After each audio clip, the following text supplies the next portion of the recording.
जय श्री कृष्ण। अध्याय 7 श्लोक 26 से आगे का वर्णन। अनुवाद। हे अर्जुन, श्री भगवान होने के नाते मैं जो कुछ भूतकाल में घटित हो चुका है, जो वर्तमान में घटित हो रहा है और जो आगे होने वाला है, वह सब कुछ जानता हूँ। मैं समस्त जीवों को भी जानता हूँ, किंतु मुझे कोई नहीं जानता। तात्पर्य: यहाँ पर सकारता तथा निराकारता का स्पष्ट उल्लेख है।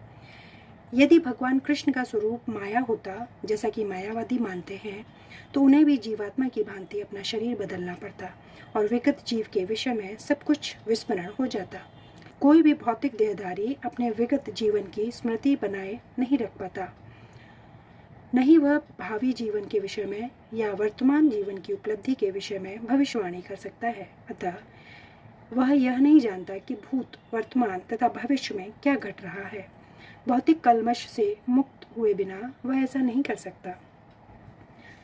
सामान्य मनुष्यों से भिन्न भगवान कृष्ण स्पष्ट कहते हैं कि वे भलीभांति जानते हैं कि भूतकाल में क्या घटा, वर्तमान में क्या हो रहा है और भविष्य में क्या होने वाला है, लेकिन सामान्य मनुष्य ऐसा नहीं जानते।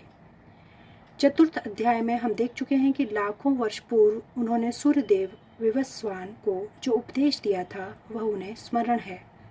कृष्ण प्रत्येक जीव को जानते हैं क्योंकि वे सबों के हृदय में परमात्मा रूप में स्थित हैं, किंतु अल्पज्ञानी प्रत्येक जीव के हृदय में परमात्मा रूप में स्थित होने तथा श्री भगवान के रूप में उपस्थित रहने पर भी कृष्ण को परम पुरुष के रूप में नहीं जान पाते, भले ही वे निर्विशेष ब्रह्मा को क्यों न समझ लेते हों।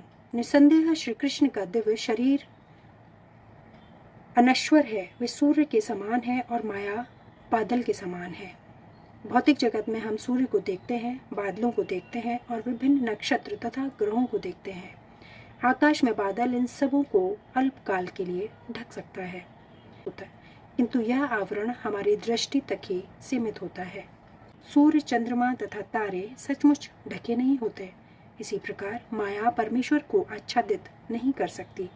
वे अपनी अंतरंगा शक्ति के कारण अल्पज्ञों को दृश्य नहीं होते।